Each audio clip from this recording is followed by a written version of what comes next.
Hey, how we doing? Welcome to Your Successful Retirement. I want to start on a two-part topic this week. Dealing with the market and how to react to the market, because I find that people are in one of two camps, and it's based on more how the market is doing, which camp they're going to stay in. And I don't want you to be in either camp. So we're going to take the camp today of oh my gosh, the market is crashing, or it seems to be crashing, or I don't like it, it's going down, and I think I want to sell. And this is it's a natural human emotion. As I record this in April of 2025, the market is doing horrific. And when I talk to people, more when I talk to non-client people, what are we going to do? What's going to happen? How about this? How about that? There's a lot of panic. There's a lot of uncertainty. And I want to give you a better perspective on that and kind of understand it, because a lot of people want to sell. There were 2 days in the previous week that was just record sales. It was just, we haven't seen a bloodbath this quick. I don't think since 2008. 2008 was, most people don't remember it. This is my job. I remember this it will go down for 3 days. And then they have this huge up day that wouldn't bring it all the way back to even. Then it would be down for 3 days. And each down day was probably down 3, 4, 5% a day. And it was that was difficult. We're experiencing something similar where we're seeing these decent sized drops, 1 to 2 to 3%, almost every day, and then get a recovery day. And there's a lot of panic going on. I won't discuss the panic. I want to kind of talk about why we feel that way. And the natural,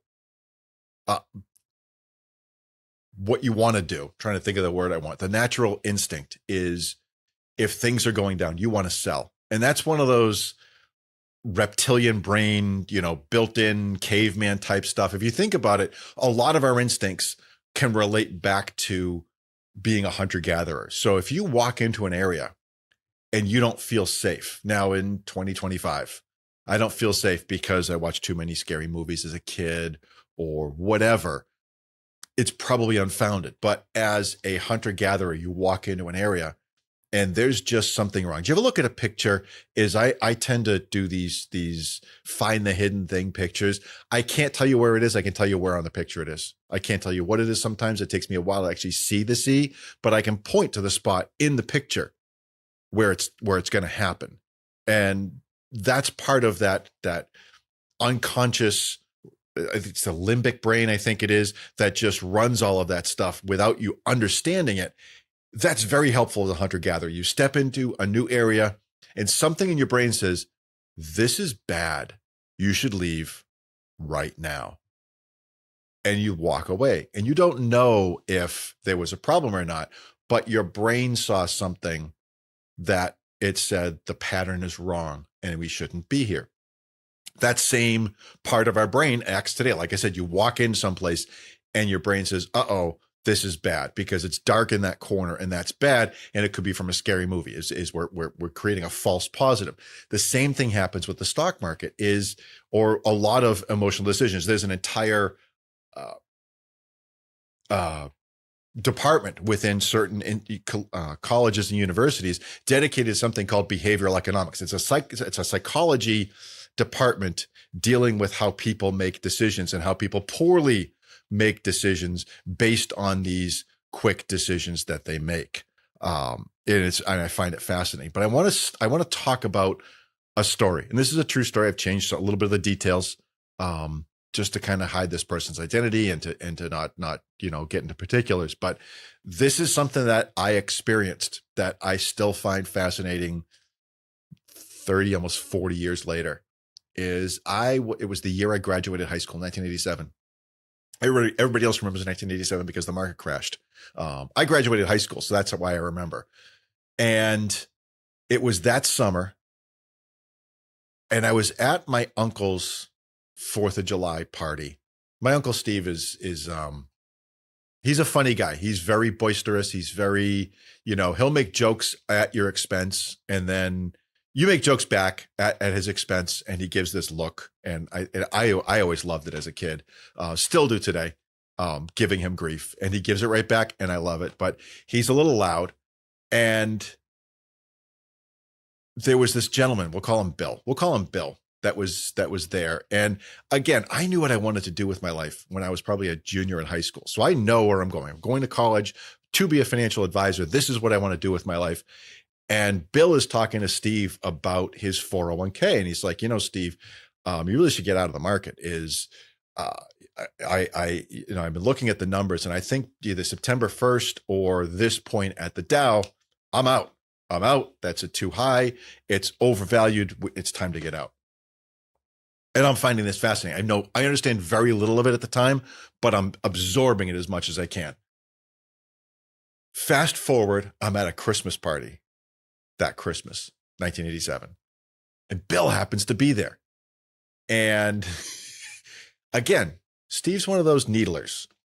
So I happen to be there as Bill is talking to Steve. And he says, "Hey, Steve, did you get out of the market?" And Steve looks like Steve's not a market guy.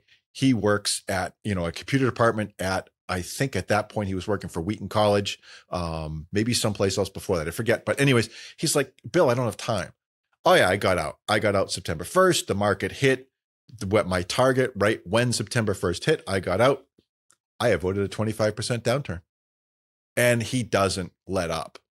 As pestery as Steve can be at times, Bill is almost merciless in explaining to Steve how dumb he is for not selling like he did. "I sold, and I'm a genius, and you didn't, and you're not a genius."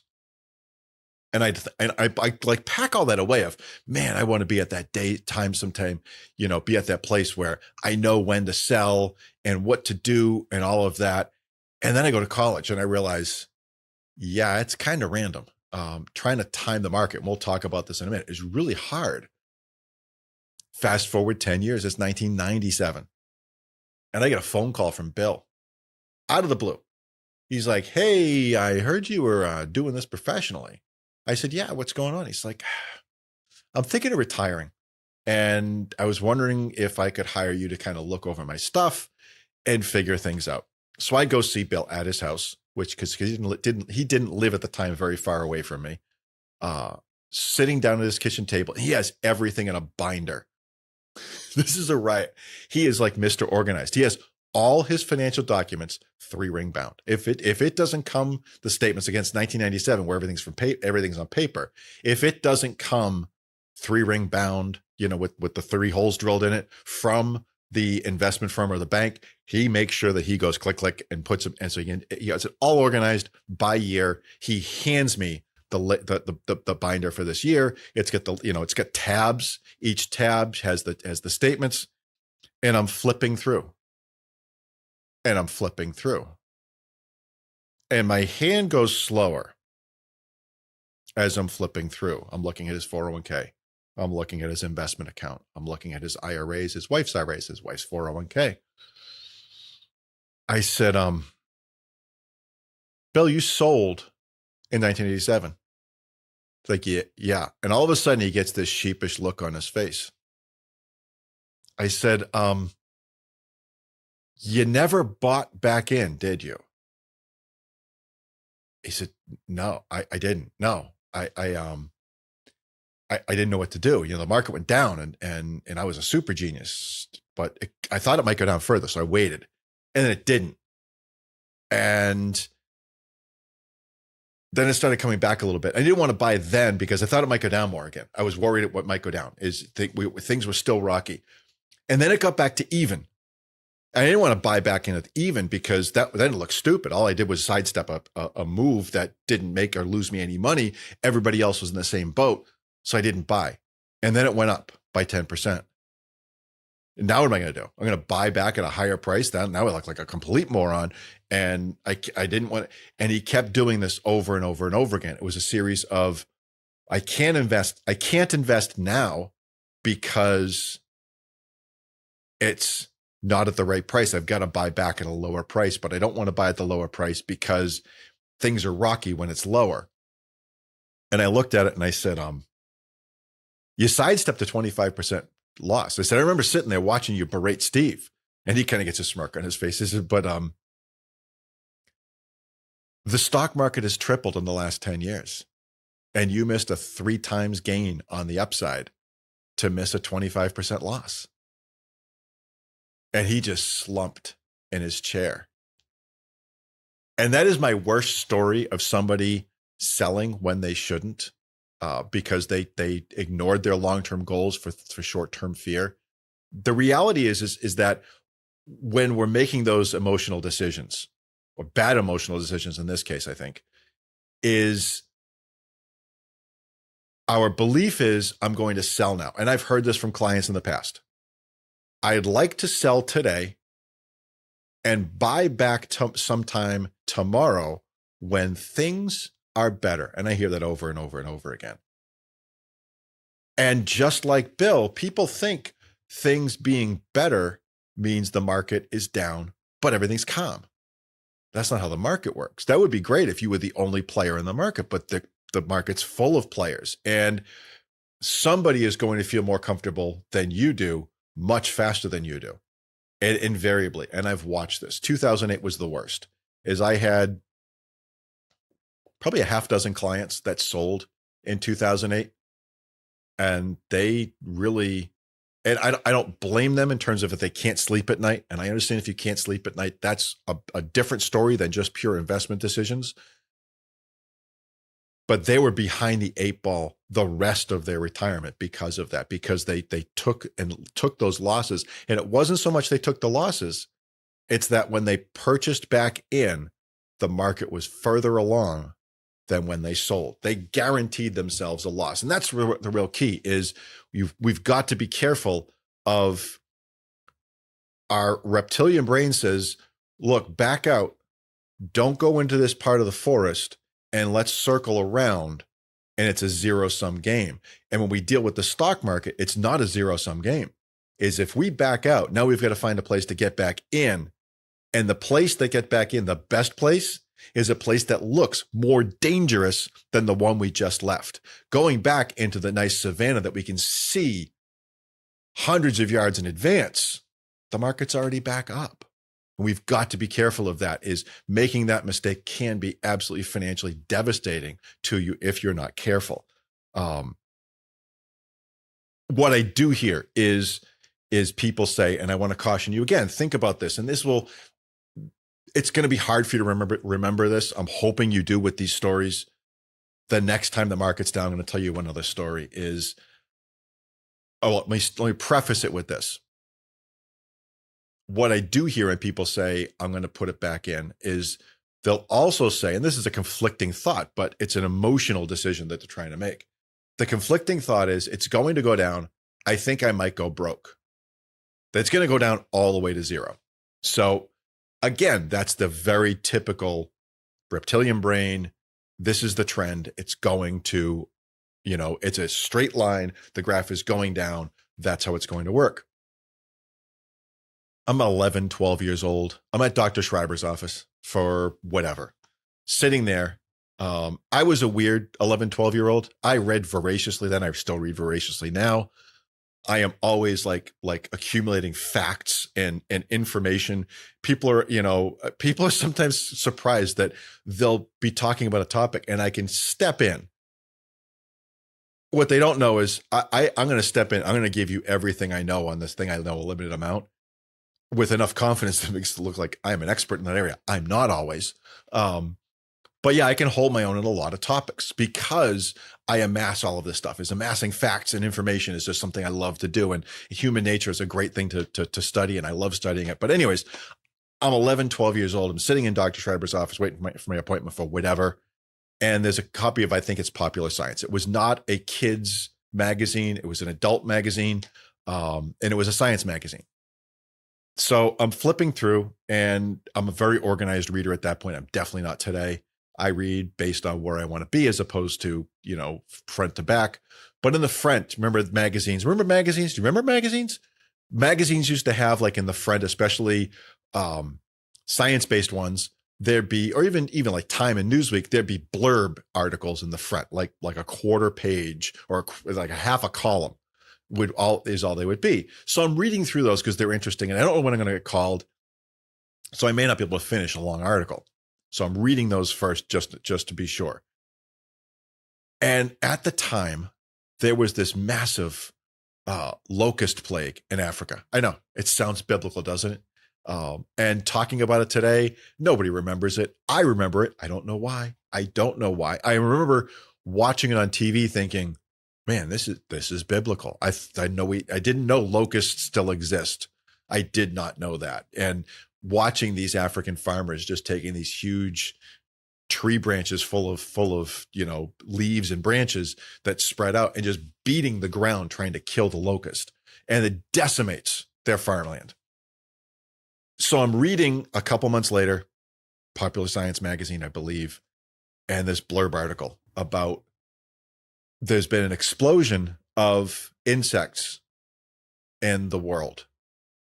And they estimate that by the year 1998, 1995, 2017, whatever it wasn't that far in the future, that insects will cover the earth. Now, we've already passed that date. So you already know it's BS, right? You already know that doesn't happen. But I'm thinking all of the people, as I reflect on that over the intervening 40 something years, there's a lot of people that thought about that and went, holy cow, we might be in trouble. But it's utter BS. It just can't happen that way. Is systems don't run in a straight line up or down. It doesn't happen. Back during that time, we had in southeastern New England a massive gypsy moth caterpillar infestation, at least where I lived. I know there's still pockets of it here and there. Where I lived was like ground zero in the late 70s, early 80s. And it would go through a 4-year cycle. Year one, you'd see some caterpillars and they'd start taking out some of the canopy. Year two, there'd be a lot of caterpillars. Like you could hear them. People would say they're chewing in the trees. They were not chewing. They were pooping in the trees. Sorry to say it, family podcast, they were pooping in the trees. And you'd hear it like rain. And you wouldn't want to walk onto the trees, obviously. And there'd be a decent amount of canopy damage. Like it was noticeable that there was more sunlight, less shade. The third year was awful. Is the trunks of the trees, these giant oaks and maples, are completely covered, because gypsy moth caterpillars climb up the tree in the daytime. They eat all day.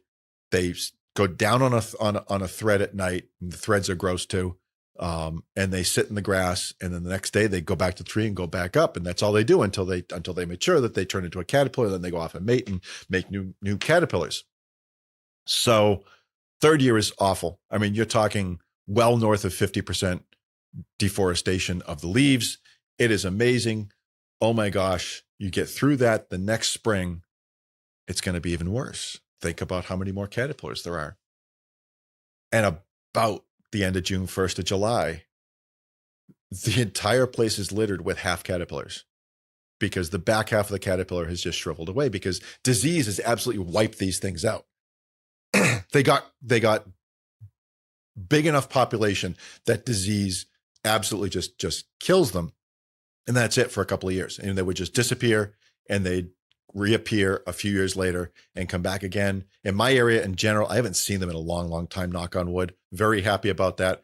But that's what we're dealing with is that type of control is on the system. Is things don't go to 0 or go to 100. There's no way that the world can be covered in insects. Forget the disease. What about food? What are these insects going to eat? They're all these factors, but our reptilian brain says things are going to 0. They're not going to 0. If the stock market went to 0, we'll state it this way. The least of our worries is our portfolio. I would be very worried about, where am I going to get food tomorrow? I wonder if the electricity will ever come on again. Boy, I wish the gas still ran in the gas lines.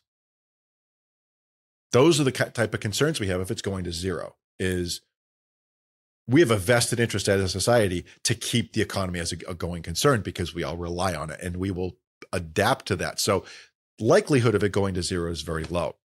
So now we have to make a decision of what's the best choice. Ignoring the emotion, ignoring the reptilian brain, what's the best choice we can make when the market's down? And it's a choice you've probably made during your working career 10 times. I'm just not even going to look at it. I'm too busy with work and my marriage and my kids and vacation and this and that.